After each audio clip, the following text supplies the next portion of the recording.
kumva bagera ku rwego witwa Nimurode aravuga ati ariko murabizi muze twihuriza hamwe nk'inzoga y'itende uri kumva buriya utuntu njya mbona i Kigali ugasanga umuntu nk'umugore afasha abantu bagata abagore muze hano mbahuriza hamwe nk'inzoga y'itende bati se wagiye mu mahanga yose ukajya kubwiza ubutumwa bwiza nibura ati oya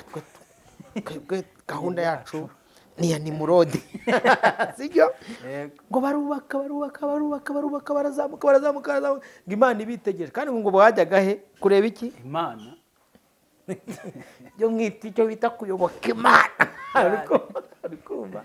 barubaka ngo Imana ibitegereje batekereho ibintu bari gukora bari kuvuga ko banyobotse bashobora kuba baje kundeba aba bantu nashyizemo akantu ka rugondi ihene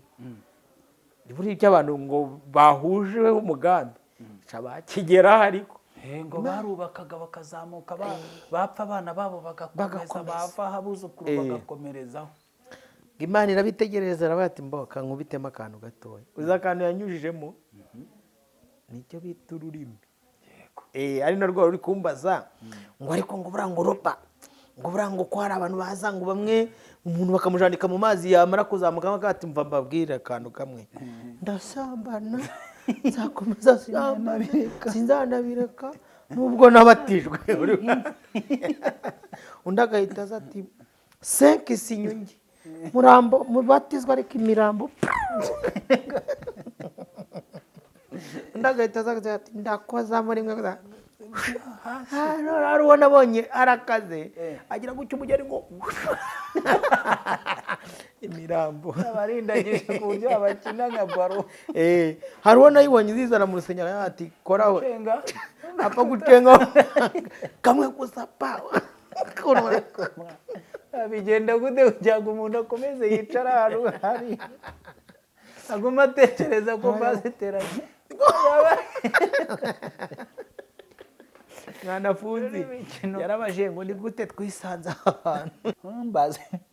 ngo haterekerane ari umutima ubukunzi iki numbaze n'ibyo ubukunzi byari byo haranze ibyo shebuje yawutumye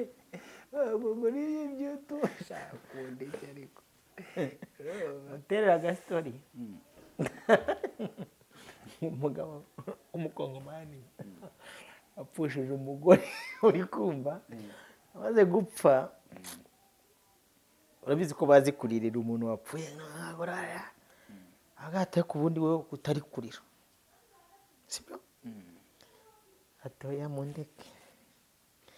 ubundize narira nabi mundeke atoya apfa kurira basi abantu babone ko wapfusha atakumwandetse andetse koko atoya apfa kurira ugati kandire ati atarapfuye we atareka ikimbabaje we atubungubu koko mana we ndararana nande noneho we rero niba hari ikintu cyambabaje kinambabaza n'ukuntu kugira ngo umuntu ayijurirwe ububi bw'idini bimusaba ko yazenguruka mwana akikata akabati kangewe yagera akabati ibi nibivamo agahita yimanuka bati wari wajya mu biterane by'abiwacu hari imyoza zikakubita hari ukuntu umuntu abwiriza batumva amabwiriza ijambo ry'Imana rivuga neza ku muntu batabatije mu mazi menshi atazigera abona ubwami bw'Imana muve muri aba babatiza kugahanga umuntu batakubuzi koko ntazabubona iby'ukuri noneho hari ukuntu mbere kwira bafite abana bere ngwino wicire mu rugo rw'Imana inyuma ni habi ngwino wincireyo ngwino winjire mu rugo rw'Imana yo inyuma ni habi atari ko tuzi ko inyuma ari habi undi agahita bati yo ati imyaka yose namaze ati kandi ubu mbonye ahantu kumbugiye kuba ingubwe nzi abantu twaririmbaraga muri korali akabuzana mu rwara mwana yes ndagusoje kandi nkuhaye ikaze ugize neza gufungura iyi video niba uhageze ubwa mbere uhabwa umugisha w'Imana niba usanzwe ubana natwe ntukabure ku mwuka wera kuri mikoro ndi Masengesho hanyuma kuri kamera dufite Prince Robert umuhungu w'Imana n'abanyarwanda n'abantu bose bumva ngo runo rurimi tuvuga ariko umenya abo ngabo ari uri umuhungu wabo cyane juste ni umuhungu w'Imana n'abantu bose bumva ururimi mvuga iby'abanyarwanda bivuye nasanze asanze ari abanyarwanda haje gusanga mu banyarwanda harimo abatumva urwo rurimi mvuga meze neza ndamahoro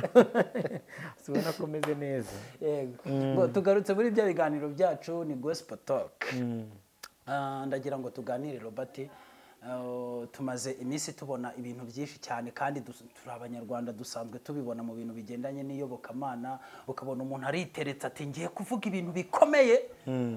ati barunaka na barunaka ngewe iyo ndebye mbona nta gakiza kabo ariko nawe wamureba ukabona ntako urumva abandi twajya kubona ukabona bagize gutya ati twebwe turakaze tugiye kubatiza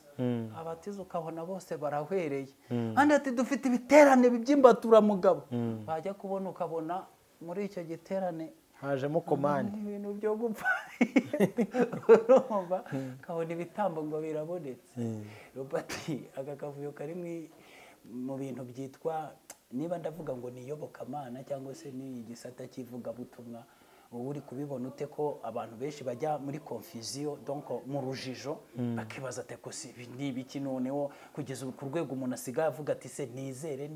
ndeke ndese ubundi mbigenze gute Robert ku ruhande rwawe ubibona ute kandi umusanzu utanga kuri bene so n'ubu buriya hari igihe abantu basomije muri Imana ntibumve icyari cyo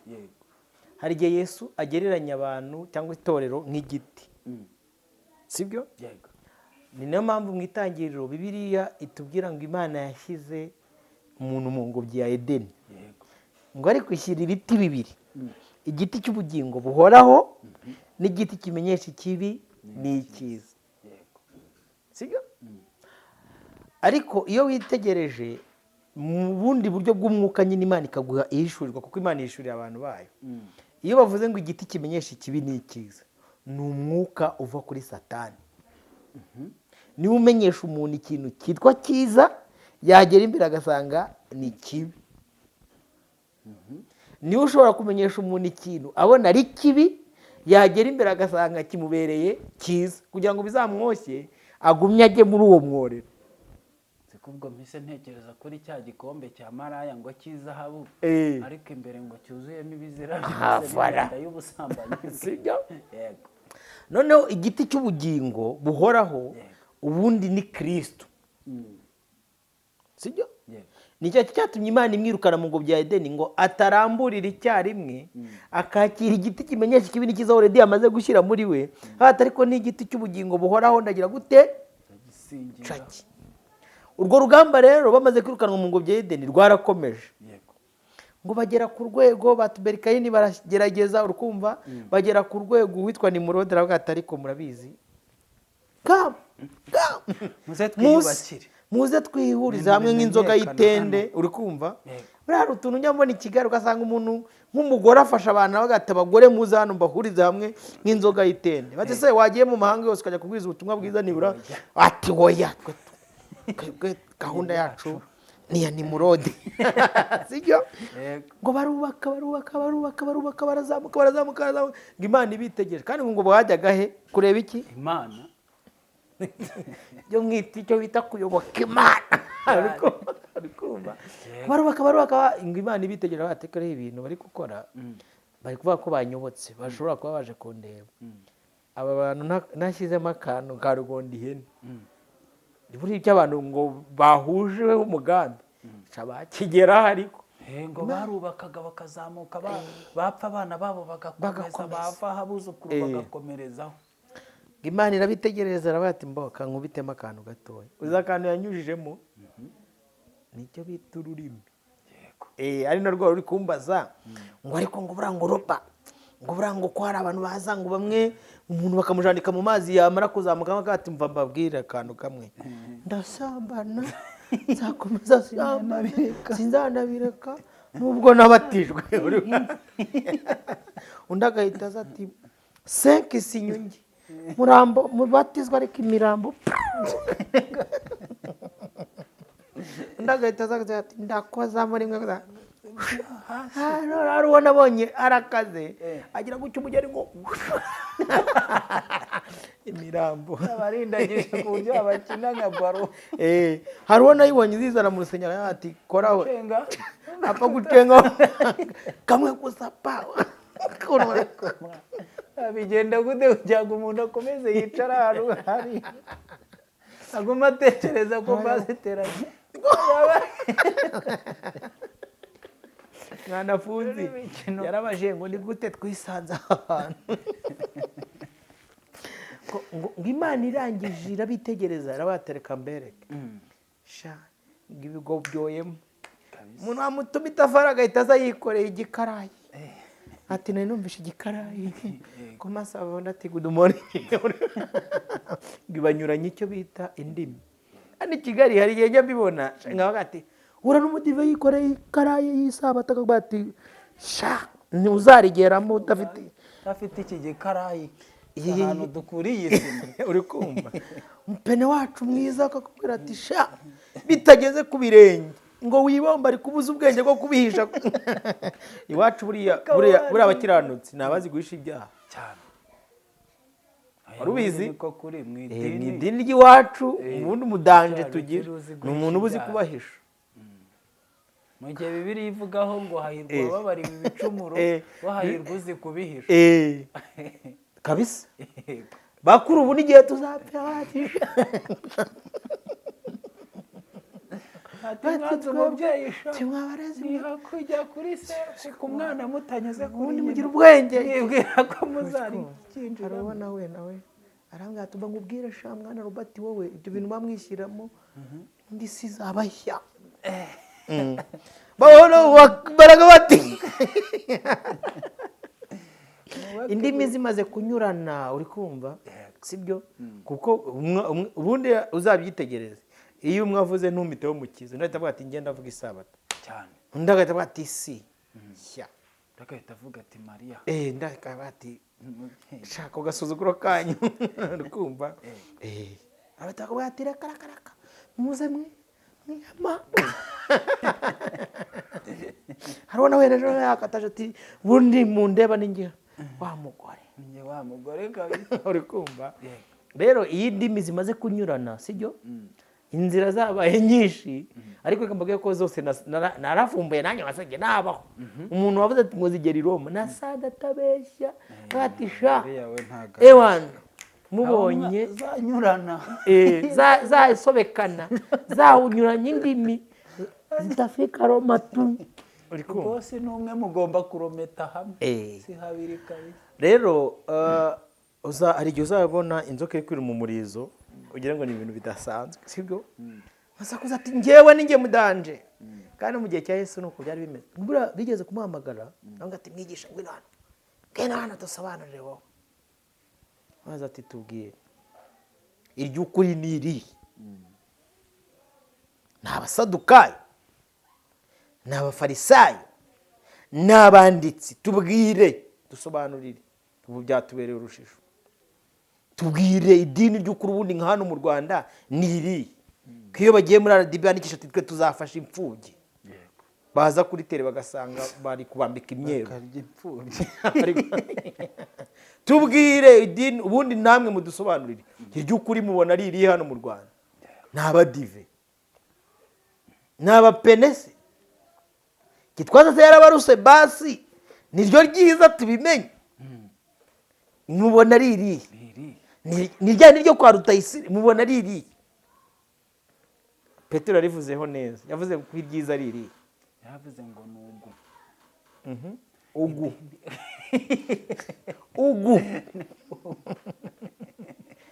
itiriraga ari ikintu hari ibiseke biba bitereke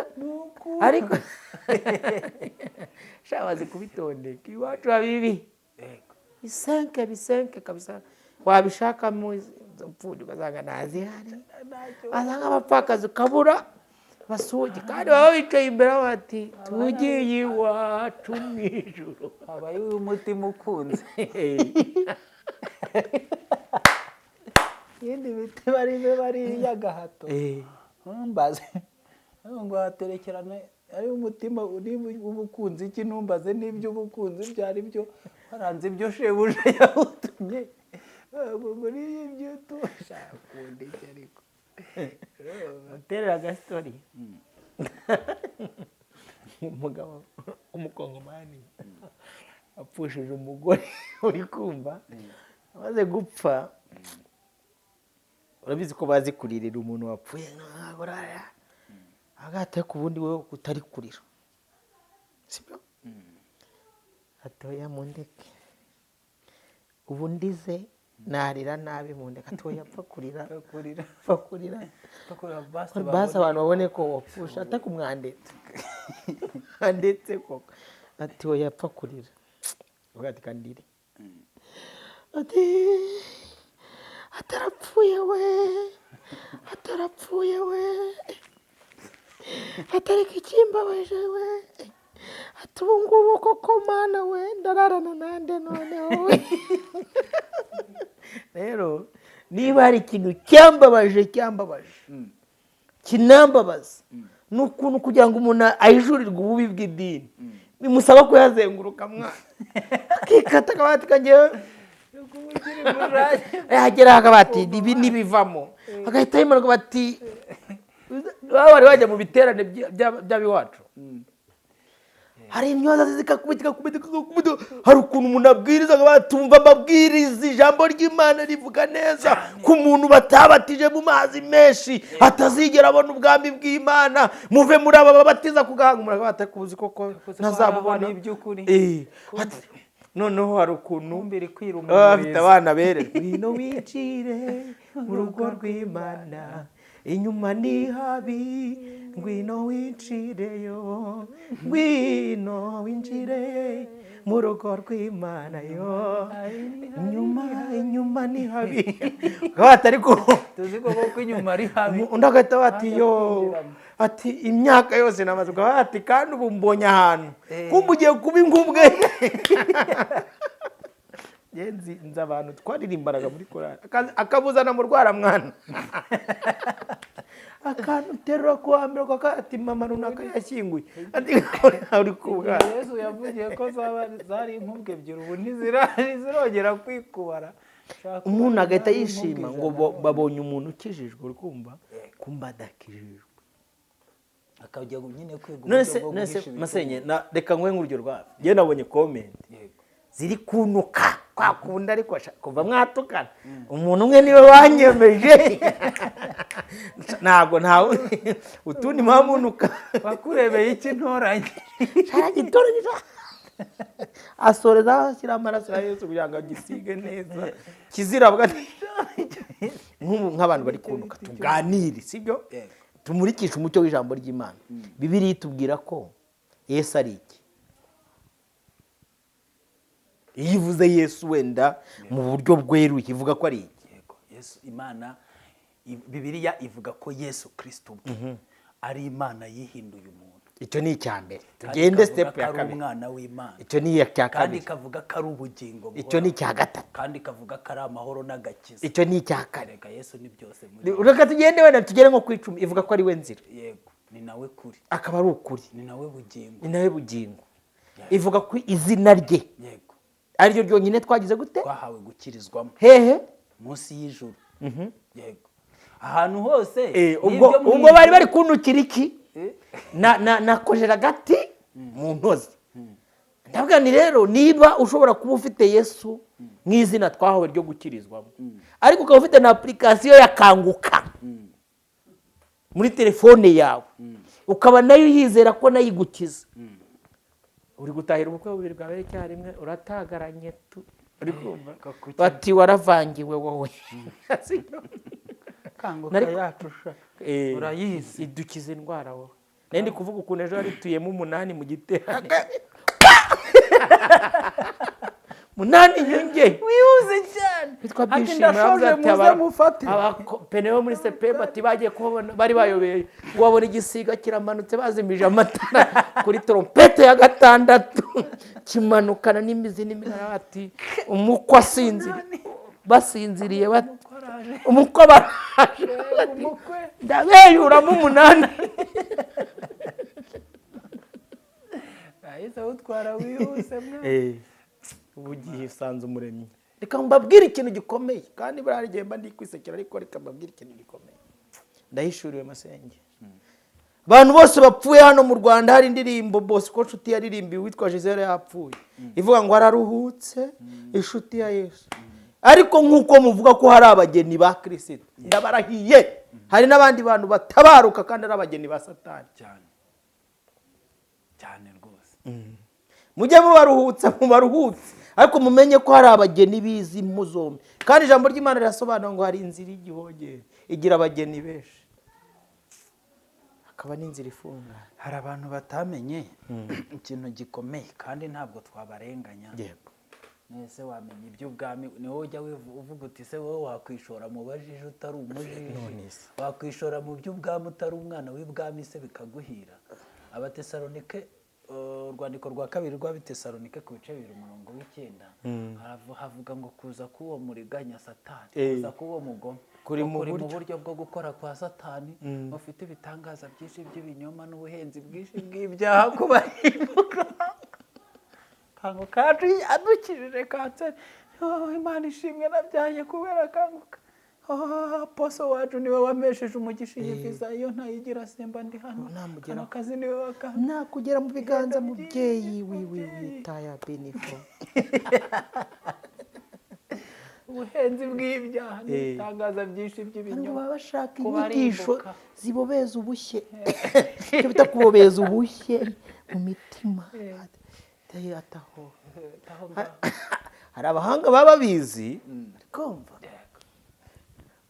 tipe twabanaga kera akaza yanditse ijambo rivuga ngo haburaho gato, haburaho gato kabisa. Hati Uwiteka avuganye nanjye haburaho gato, kugiye ku rutare bini kota serefodra y'abavandimwe, haburaho gato ya Imana inyuzi wawe, haburaho Kori ku manegeka rero urabona nta bishobora amaze, ahubwo we warindwaga mu binda nkubona haburaho gato. Ahantu nayobeye kuri Zoom, yego uri kumva sanga ari kubata Imana ihiti wawe, bari kuyihitisha bati hiti wawe gusa, icyo dushaka nuko ihiti wawe gusa, nkuko isanduka yahise kwa ariko rero yashimira Imana. Uri kumva ura niba ari ikintu kiryo ukubona Yesu akwishuri. Reka mbabwire mwana, byari njya mbikubwira, njya nicara mu nzu nkaturika nkarira, nijijwe n'ukuntu Yesu ari umutunzi w'imbabazi, cyane cyane nk'iyo nakoze nk'icyaha. Uri kumva natekereza ko ari umutunzi w'imbabazi udon kubabarira. Ati ni iki cyatumye nkunda, n'urugero nyine nguhaye, ni iki cyatumye nkunda kujya ku rwego wuzuye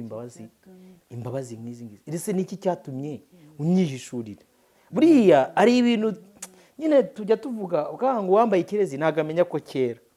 N'ubuntu bw'Imana butangaje Roba. None se ujye utekereza nk'umuntu ugutuka nyine, urumva ubu niwe wabwira umuntu ukamubwira ati runaka niwe uyoboye IEM movement muri East Africa, ko zibaho ngaho, haramaze ntashaka ayobore n'akabare ntashaka ayobore yose. Icyo mpfa nuko yankijije, icyo mpfa nuko nagize ati se kuri guhinduka inkubwe ebyiri, ati wapi ninshaka mbi nkubwe 8, ariko ibyo simbyitayeho ngiye ndi impumyi, nimba ari ndandaswe n'indi twese, ati mujye kugwa mu rwoba, ati wenda turugwemo nta ribi. Pawulo yaravuze ngo natwe twahoze muri bo. Noneho rero icyo nashaka kuvuga ni ubuntu bwa Kristo bugenda butubatura muri abo bantu. Biratangaje. Urugero nka kiriya giterane cyari kirimo abantu bangahe? 200,000. Reba nawe kugira ngo umuntu umwe ahamagara 200,000 byose by'impumyi, birinde kuvamo n'ibirari n'umwuka w'Imana atigeze asura umuntu, igisi cyagisiga ntuzahuze kiraza gukamata kigahita kimutwara, ntanamusange ngo amubwire ati wakwigumiye mu rugo, ntagire mwiyerekwa, ntanabyumve mu ijambo ry'Imana, ntanabitekereze, ntanabigirwaho inama, akagenda bikarinda birangira. Ejo bundi wa mupasiteri wo ku Gisenyi nibwo nari ndi kumwuza, ubwo nyine wabivuze mpita nongera namutekereza. ukuntu ashobora kuva icyangugu akakubwira ati n'uwiteka wankuyeyo, akaza ati n'uwiteka wanyohereje, uri kumva uri mu Burayi, akaza akakubwira ukuntu uwiteka yabikoze, hashira iminsi 3 n'itanu agahita arwara igikevu, akavuga ati ibintu nababwiraga abantu babyanditse n'injiji kazi kanyu ntibindeba, mugende muze nge nzakora deliverance. N'urugero nyine nguhaye, ugatekereza ukuntu Yesu aguhamagara, uri kumva, muri abo bantu bonyine akavuga ati wowe uri uwanjye, ndakubyaye, ngwino, akaguhamagara. Roba, hari nk'ikintu njya ntekereza, uri mugenzi wanjye, duhora dukorana ibiganiro by'ivugabutumwa. Uzajya ureba nk'ukuntu iyo twicaye hano kuri kamera tugahana imirimo y'umwijima, nanjye hari igihe njya ngeraho nanjye bikantusha mu mutima, kibaza ariko se harya usibye ko mba nshyigikiwe n'ijambo ry'Imana n'umwuka wihishurirwa, ariko nawe ntago wabyumva, wa mugani wa babandi ati ngo ufasha abantu bose ukubise hasi, ni gute ushobora kuvuga ko abantu bayoboye isengero bakazihererekanya n'abana babo n'abuzukuru babo bose ari abayobozi ngo bavuka mu ngo z'abatambyi, noneho ukabona abayoboye abantu bize n'abatarize, abakomeye n'aboroheje, abatunze n'abadatunze, bose bicaye imbere y'umuntu umwe yabayobeje, yabahinduye inka butwi, ari abantu b'abadogiteri. Wowe ugatinyuka ibyo bintu bakunze bakabishoramo amafaranga, bakabishyiramo abana n'abagore babo, bagashishikariza n'abandi kuza, bakaba bavuga ko ari byo bibahesha umugisha, ari bwo buzima, ugatinyuka ukavuga ngo ni ubuyobe, noneho ukabura n'umwe. Kuko urugero nk'iyo tugiye kuvuga urugero tuvugishije ukuri, nk'amadini ari hano mu gihugu, nabura buriya iyo ubwirije abantu ukavuga uti kwa Bikira Mariya ni amakosa, ibyo bintu bya Mariya n'ibi nimwiyizire muri ADEPR, burya abantu barakumva, kuko nangwa nabwo uba wegamiye inkingi ya ADEPR. Iyo ubw'abana ati muze mu badive, kuko isabato umunsi wa 7 Bibiliya dorera nabivuga, aho hantu abantu bose barakumva, burya n'abari kwa Haji nabo bakubabarira, bakavuga turiya ni umunyesabato, buriya hariya barakubabarira, ati buriya niko byumva, cyo dupfa nuko zose zizahurira i Roma. Urumva, noneho tekereza Roba, guhagarara aha hantu turi tukavuga ati mwese i Roma niho muri kujya, inzira itagira Roma, dore abashaka kujya mu ijuru bace hano, ariko mwese ubundi uko muri mwese tutababariye na kamwe. Roba, wowe ntabwo bumva ubwo bukomere ahantu noneho babera abacuyi, bimwe nahoze nkubwira, ahantu babera abacuyi, iyo bari guhamagarana umwe avuga ati ngwini wacu, undi ati ngwini wacu, bashobora kudashyamirana, ariko iyo wibeshye ukababwira ati mwese, bahita bavuga ati muze twunge umugozi umwe, kwikuraho. Njye naratangaye, umuntu araza akavuga ati ngewe nkunda ariko nuza urikiza, ati nge ndiwe warayi wa Kibara, sibyo? Ariko nkunda runaka, neza niba runaka ashobora kubwiriza Yesu, utaguhinduraga umwumve neza by'ukuri, ariko ukaba umukunda miki, urumva tena harimo iki, harimo akantu wamubwira ati mwebwe nta kintu mwumvamo. Ari igihe nanjye nicara, ni ukuri, ari igihe nk'ejo bundi naricaye ndabakubundi ubu barananiye, ibintu binteranya bikajya ku rwego binteranya n'umuryango n'abantu n'inshuti, tumwira muri bora bangu naje kugira ngo ntanye umwana nanye muhungu nase ndanicara, none ubwo nari nanjye gutekereza, hari ukuntu umuntu yicaga bataka ubu nkoze nka content, nkajya ashyigikira abantu sha, nkaborora, uri kumva, nkabavuga neza, amaturo baba bagenda comment tiwabera wasubiye biyuze hejuru cyane. Ejo ndi ari urabona abantu bana babiri baririmba, nakoze ikigarata babana ibyiza, none ngo si ureba ngo wajya hehe, wajya mu murongo soje, ariko se nabati koze kumbashyigikiye, sibyo? Wenda reka turenga imbere, umwana ejo ndi yaraje atuga ati ndo mwayibonye muri kwireba neza, mukanya yihurutiyemo, yaje akatubwira impamvu yayihurutiyemo, n'urugero nyine nguhaye, sibyo? Aho rero niho umuntu ahita bati wowe wuzuye abadayimoni, nta kuntu batabikubwira. Ni nayo mpamvu Yesu bamubazaga ati se usenga ku isabato, ati oya, ati ngende umwami wayo, mubona ntirira ntakiza abantu ntagira ibiki byose, heze ni kuwa gatanu reka ntago njya muri ibyo, ni ku cyumweru n'imboneko z'amezi, pati wapi ibyo bintu, yewe ese ni ku cyacumi, ni ku gitambo, ni ku ituro, ni akabwira ati wapi ni ubuntu gusa buhagije. Ngo bose bamuterana bavuga ati si ubwo nkawe wegamiye abafarisayo barakugoragoje ngo ubu wabo wapi, abasadukayo baragerageje uranze, abanditsi wapi, idini ya kiyahudi uranze, si ubwo nkawe gakondo yacu ntuyemera, gakondo yacu ntuyemera. Ubwo rero sasa wowe ubwo ushaka kuzana ibintu bishyashya ugomba kuvaho. Bahita bajya kwiyunga buriya ngo Pilato na Herode ntibakiri bagicana uwaka, bari bamaze imyaka n'abafarisayo badacana uwaka, ariko ngo bavuze ati twamufashe wa wundi utemera na rimwe, ati Pilato munyohereze naribi mumuza, ariko tube tunywa n'akaveri batwiyunga ku bundi burya dupfikira. ahita basanga nta kintu bapfa, basanga nta kintu bapfa kuko bagiye guhererekanya uwo kwikiza wanze guherera ahantu hose. Azanye inzira idahinguka i Roma, ati sha turakurangiza. ubundi yigeze amenya ko twe tubakoronije. ariko iki kintu ngiye kuvuga nubwira ariko abantu bakimenye. ariko Masenge waruzi yuko ibi bintu byose isibamo, byose isibamo ari agenda ya Roma cyane. Ibyo kuko kuri kuzuye nta nubwo ari ibintu byihishe, kereka uwaba adashaka kureba no kumva. Nuvuga ngo n'ubundi erega aho ibintu aho agapira karengeye ni naho karengurirwa. Kandi uko byari biri ku bwa Nowa niko bigomba kongera kuba. So ni ukuvuga ngo rero abantu nibyo narindi kukubwira, hari igihe njyewe umuntu antuka nkamubabarira, avuga se wa mugani nimba ntamubabariye nakora iki? Umuntu nyine niko abyumva. Kandi nanjye harabona tukaga ubushize narabikubwiye, nanjye ntarahishurirwa Kristo harabona tukaga, noneho nangwa nanjye abantu natukiye ya deperi yanjye ye ntabwo uzaba dive nirukanye iwanjye n'abahamya. urabona ko abahamya bashyiramo akabaraga kaza kubwira, bajyaga baza kubwiza mushiki wanjye mushushu toka sangagira sinzi cyane, bari abayobe urukumva kagira ngo wowe mbasabye imbabazi. Imana agiye kubera bashaka ngo twicaye tuganire ijambo ry'Imana, nabo bankora ubucuyi n'abarara rikumva. iyo muritse ijambo ry'Imana mu mitima yabo ugakoresha umwuka wera, bavuga ati ducumbikira,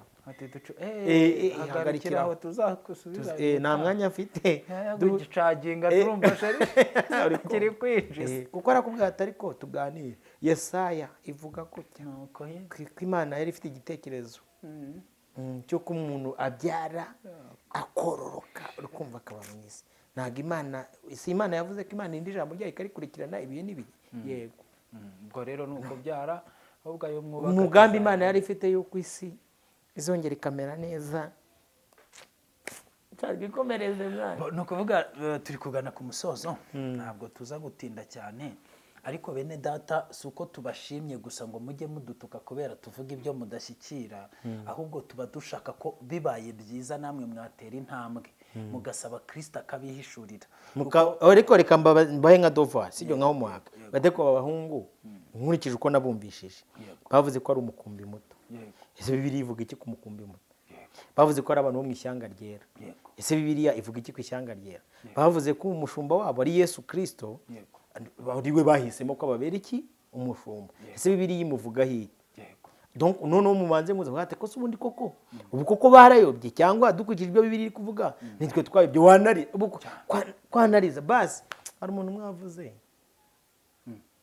urabona hari abantu bari bafungiye muri Liberia, mu minsi yashize babazanye hano mu Rwanda, sibyo? Ariko baza bagize gute? Bapfutse. Abo bantu mu by'ukuri kuza kuba bapfutse ni ngombwa ko Satani ashyira igitambaro ku bantu. Ubwo n'ubwo ngo aho yavuye naho yageje, ashobora kuba uziye kwicara mu ndege no kumubara amakuru ngo ngiye hana, ashobora kuba ntacyo yabonye nyine. Hari abantu rero bapfutse amaso yabo bamaze. Ahubwo menya ngo mu Kristo namwizerwa bari mu rugendo, hari umusozi bagezeho ngo barebye mu gikombe hasi basanga abantu bari kurindagira mu bituro, ngo babyukaga mu gitondo bagenda, ngo bizinduye bakagenda, ariko nyine ngo bari bakabyuka mu gitondo bagenda ngo nuko bwajya kwira bakongera bakagaruka hahandi batangiriye mukristo arabaza ati ariko se ndumiwe babana uko bazindutse mu gitondo bagenda ko bwije bakagaruka aho bari batangiriye n'ubundi kandi mbona bananiwe n'imiruho n'imihati bari abantu ubundi kugenda bazenguruka bahora bazenguruka muri biriya bituro ubundi ni ukubera iki bahazenguruka noneho umusobanuzi aramubwira ati buriya nta kindi cyababayeho bagiye mu gikombe cy'ishidikanyamana barangije bagitindamo igihanda kiraza kibameneramo amaso kimaze kuyanogoramo nticyanabica nticyanababuza gukomeza kugenda ati buriya ubwo babona bazinduka bagenda buriya bazi ko bageze kure nta nubwo baba bazi ko bagarutse hahandi bavuye buriya baba bumva urugendo barugeze kure ntubona ko bafite nk'ibi biterane turi kuvuga kugira ngo bizareka kubaho kandi ku bwinshi ahubwo bizagenda byiyongera kuko amaturo yatanzwe urumva hari abantu rero tunarenganye ubwo uvuze ako kantu k'abantu batwikiriwe bapfutse ibitambaro mu maso batazi iyo bajya n'iyo bava nibuka ko nyine n'ijambo ry'Imana ribivugaho hari abantu nyine bafite amaso ariko batabona bafite amatwi ngo batumva ku buryo ngo amaso imitima yabo yabaye ibihuri ngo amatwi yabo ameze nk'avuye ibiti ni ukuvuga ngo twebwe hari ngo Yesu yakojeje ikiganza ku mpumyi bwa mbere arayibaza ati urabona ngo iravuga ngo ndareba abantu ariko bameze nk'ibiti bigenda buriya hari abantu urumva bahuye n'icya mbere baba baratoromotse bariruka ntibirwa bategereza icya kabiri gituma babona neza niyo mpamvu babona ibintu biguruka byose uriya ni umukozi w'Imana ubasiraho amavuta ati nawe niwe ubahuha bakagwa ati uwo niwe pfa kubavuga Yesu twecyo dupfa tubona bimeze nk'ibiti bigenda ati ikiganza se cyagukoze ati yego cyankoze kandi koko wakumva ukumva cyamukozeho akubwira ati ntari umusinzi naragaseperaga nagiraga gutya atari ku businyi gasepera kumva ubwo yahindutse inkubwe ebyiri yavuye noneho mu bitoto asigaye areba ibiti bigenda gusa ibintu byose bimuca imbere ari nk'ibiti bigenda niyo mpamvu ahora yiruka akarenge kanze guhama hamwe ngo ni mu ya 40 ngo ni mu materaniro y'ibigize bite ngo ni hariya ngo muyagize gute ahantu hose akagenda kubera iki niko abibona nyine uwo rero kugira ngo Robert yicare ashaka kumubwira ariko tuza amaso yawe yafokasinge witegereze neza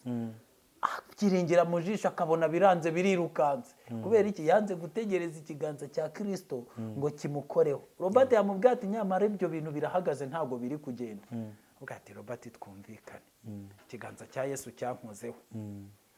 n'ikimenyimenyi imbere sinabonaga na kimwe ariko ubushorishori bwaho Yesu ashobora kugira amasengero dukora ibi biganiro dukorera abantu nibura bashobora kuba bareba nabo bakaribona cyangwa se n'abantu ushobora gutungira utoki bakareba nk'ibi turi kuvuga ntabwo wambwira kugira ngo uzabwire umuntu wa downloadinze application ya Kanguka muri telefone wenda n'urugero ararwaye umwijima cyangwa n'ikindi kintu kigakira biragoye uri kumva usibye umwuka w'Imana no kumusengera Imana ikamukiza abasigaye abona ibiti bigenda gusa biragoye ko wamubwira ko nta rindi zina twawe mu isi ryo gukirizwamo niyo wamubwira ati ukamuha nk'urugero rwa hafi ukavuga ati hari umuntu witwaga Simoni w'umukonikoni yajyaga akora ibi n'ibi ngo abonye ba Paul hagati hari n'inzererezi z'umugabo witwaga Sikewo wasajyaga zihimbira ku barwayi kuvuga izina zumvanye Pawulo turabirukanye mu izina rya Yesu bo Pawulo avuga ngo abazimu bakabavamo nese wari kubahakanya ko batahuye na Yesu sibyo wari n'undi mukobwa ngo mugirwa akazi bajyaga abona ba Paul akaboma inyuma baravuga ukuri barimo n'ukuri Imana mubumvire kandi ari ibizimu biri kubuvugira rero biragoye nyine kubwira umuntu ukavuga ati nyamara iyi nzira ni inzira yo kwera mugenzi nubwo uri kwigira umuswa iyi nzira uyinyuzemo ntiwayiyo no kubabwira ko byahanuwe ko azaza mu buryo bwo gukora ibitangaza by'ibinyoma n'ubuhenzi bw'Imana ntabwo bashaka kubyumva nabyo ntabwo babyumva ati twe turiherezaho abigisha bigisha inyigisho zifata irari ryacu ntabwo urugero ushaka kukubwira neza ukuntu bigenda baricaraga bati Imana ivuganye nanjye icyambere uzaruta abavandimwe ariko ubu dufite abantu bafite amasezerano masenge bayatwaye bayomekanye wababaza dufitiye iye sezerano n'umwamvane ry'ubugingo bwara mfite visa akaba ari ryo akenyereyeho cyane ewana arigenda Wavuganye nanjye n'abati cyo kujya muri tuwiteka Amerika yavuganye izajya nanjye ko nzajya muri Amerika izajya isohoza tuwiteka yavuganye nanjye mfite isezerano ngewe ry'inzu muri Kigali UPI hari umugabo uzi kubyigisha ati rikote nambaye ryavuye ku Uwiteka ati Uwiteka yavuganye nanjye ko mfite UPI ati ntabwo tuyifite hano kabuga ni muri yari hari utuntu Imana yagiye impa twiza najya nko mu bapene kubabwira ati yagendanye nawe Uwiteka imvana ibyumva yavuga ko uzajya ugenda wicaye zo nene taho Uwiteka akoze iby'imbaraga Pawulo yabibwiye Timoteyo aramubwira ati kankubwire ibibaranga Imana zabo ninda bahoza umutima ku by'isi amaherezo yabo ni ukurimbuka bahora batekereza iby'inaha ntuzababaza ibyo guhishurirwa reka ubwo hari ibindi bintu bazajya ari urubage bagendana rurimo ibintu 19 baba byikoreye ati cyambere barikunda kabiri nibakunda babugwe ubwo rwanga itegeko Yesu yabategetse riba rirangiye bana ku kintu kijyanye na wakaje bakundimiya kabiri tuntu tugezweho ako Pawulo ari umuhanuzi ukomeye ati bana tuntu turi update kabisa Anupaseri kundu tuntu turi update ejo nabonye ari gukora publicité ngiye kwa mwana naka parufe chagati parufe nakamba turimo gahunda turabari akoze ishisho kose imbere cyane bakurometa agahita gushira bakurometa ikirere twayizanye akira boss ni nkuba mu murwa ariko reka dusoze ikiganiro dushimye bose bari kumwe natwe muri iki kiganiro abanyarwanda bo baravuze ngo ukuri gushirira mu biganiro nyine kandi nyiramatwi abwirwa arumva nyine yumvira no mu rusaku rero Imana ibaha umugisha kandi Imana ibarebe neza bana b'Imana dusenge Kristo atwihishurire ibyo kwirwa twiruka inyuma ya Robert ngo nuko akomeye ibyo kwirwa twiruka inyuma y'amasengesho ngo nuko akora ibitangaza ibyo bintu tubireke ntabwo ariho Yesu Kristo yahisemo kubaka urufatiro rw'itorero rye rero reka twizere ko umwuka w'Imana akomeza kubasobanurira ibirenze ibyo tuvuze kandi dushimiye Robert wabanye natwe muri iki kiganiro tukaba ganiriye neza dushimiye n'abari badukurikiye bose Robert Imana igumugisha shalom shalom